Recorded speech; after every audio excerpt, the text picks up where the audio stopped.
Hello, this is Crystal Racing here with the 2019 US Grand Prix review, and Lewis Hamilton is the 2019 Formula 1 World Champion with Bottas as your race winner. 10 out of 10 goes for Bottas for what has been the perfect weekend. Yes, obviously he was well aware that he needed a miracle to keep the championship alive today, but he drove as well as he could.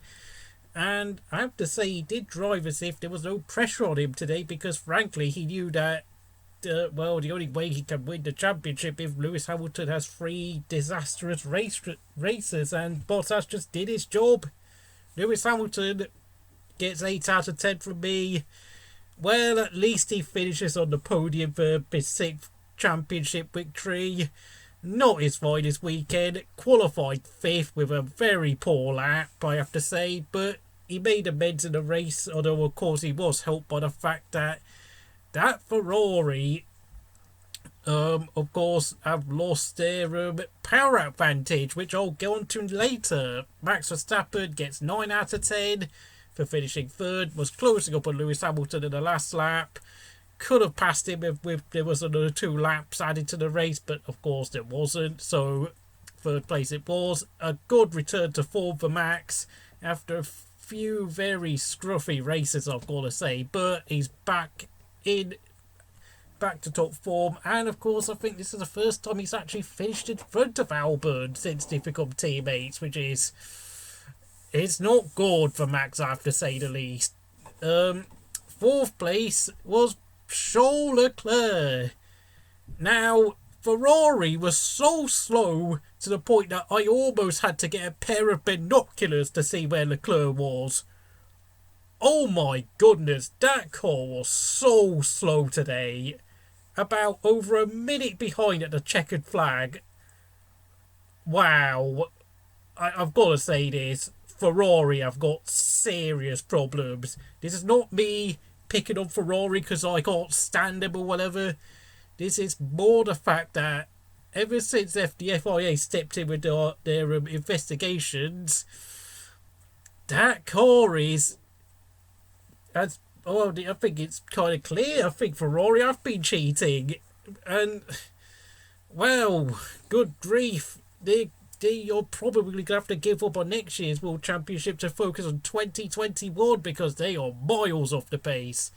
5th place was Alex Albon. He got voted driver of the day, but to be honest, my driver of the day award goes to the guy who finished behind him. But for me, it was a 7 out of 10. Quite clumsy for Albon to collide with Sainz at the start. Could have finished 4th if it hadn't been for what happened at the start, because let's face it, Leclerc was so slow today. Yeah, good fight back from Albon, something that someone like Gasly wouldn't have been able to achieve, but I have to say Albon is making quite a few mistakes now, so come on, clean it up a bit. 6th place was Daniel Ricciardo with a fantastic performance for Renault today, 10 out of 10, just absolutely perfect. 7th place was Lando Norris, 9 out of 10. Brilliant start. Got up to about 5th place in the early laps. Fell back to 7th after, of course, him and Ricciardo overtook Vettel, who, of course, we all saw had a problem. But still, very impressive from the 19-year-old. 8th place was his teammate Carlos Sainz. 8 out of 10. I've seen better performances. He collided with Albon at the start, so he had a bit of damage on his car, but decent performance nonetheless. 9th place was Hulkenberg. Mr. Overrated, but spent the first half of the race struggling a lot. Let's be honest, yes, his pace late in the race was very good, but it was a solid 7 out of 10. I'm sorry, folks, but he's not doing anything to prove why he deserves a drive at Alfa Romeo, if I'm going to be honest. And frankly, I think Renault have made the right decision in replacing Hulkenberg with Esteban Ocon for 2020. 10th place after Kvyat's penalty was Sergio Perez. Another brilliant drive for Racing Point, 9 out of 10. A very well judged race. Lost part of his front wing in that last lap collision with Danny Kvyat, but Daniel Kvyat, once again for a 2nd week in a row, has been hit with a time penalty. 11th place and the first of the non-point scorers was Kimi Räikkönen. 8 out of 10. Dreadful qualifying yesterday where we got out qualified by Giovinazzi. Had to start P17, but my word, he made an amazing start. Right up into 11th place after the first lap. And then, of course, was running in the points for so long before, of course, unfortunately, his hard tyres couldn't last what was supposed to be a one-stop, so he had to go into soft tyres, but unfortunately, he couldn't make it work. But he did get past Gasly towards the end, who was struggling even more with his tyres. You know, it really was quite painful to watch him drop out of the points, but he's driven what has probably been his best performance since the summer break, because let's face it, he's not really been on form since Hungary, and now that's 3 months without a point for Kimi. Oh dear. 12th place was Danny Kvyat, got a time penalty for his collision, 6 out of 10. Looked okay, got into the points later on, but then of course he had that very clumsy incident towards the end.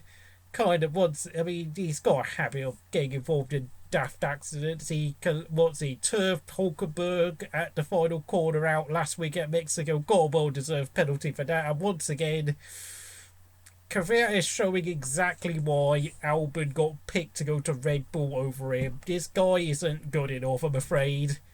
13th place was Lance Stroll, 6 out of 10.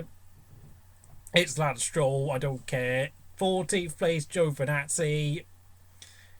Pretty much was driving around 14th, 15th, 16th place the whole race, and frankly made no impression. 6 out of 10.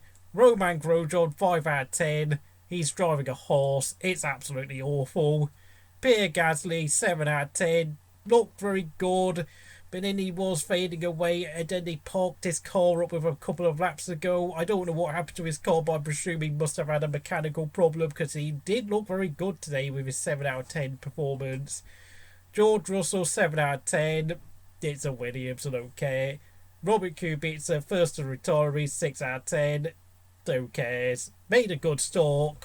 Even gave Giovinazzi a bit of stick on his start on board replay, but it's of course there's only going to be 2 more races in Kubic's career, and of course for those of you who have been wondering, that is probably going to be the only ever time Robert Kubica races in America, because of course back in 2006 he made his career debut at Hungary after the American Grand Prix, because back then the American Grand Prix was held in June, and Robert Kubica made his debut at Hungary in August. And then of course the following year in 2007 he had that accident at Canada, and he was unable to recover in time for the US Grand Prix. Kevin Magnussen, 6 out of 10. Got into the points in the first few laps, but then faded away inevitably because of course his tyres couldn't last, and then he retired with some problem. I didn't see it, but I don't care. And of course Sebastian Vettel, the man who has been driving so well recently, gets a 7 out of 10. I kind of knew when he got overtaken by Ricciardo and Norris on the first lap, I knew he had a problem. And when I saw his rear suspension brake, whilst it was frightening to watch, it was of no surprise to me. And I've got to say, this week's reject of the week has to go to Danny Kvyat. You are a fool, mate. Oh, God. Well, you're probably going to be at Toro Rosso next year, because sometimes you can be good, but it's days like these kind of show that you are not a top team driver, Danny. So, if you enjoyed today's Crystal Racing, please like, share and subscribe, and I'll see you again next time.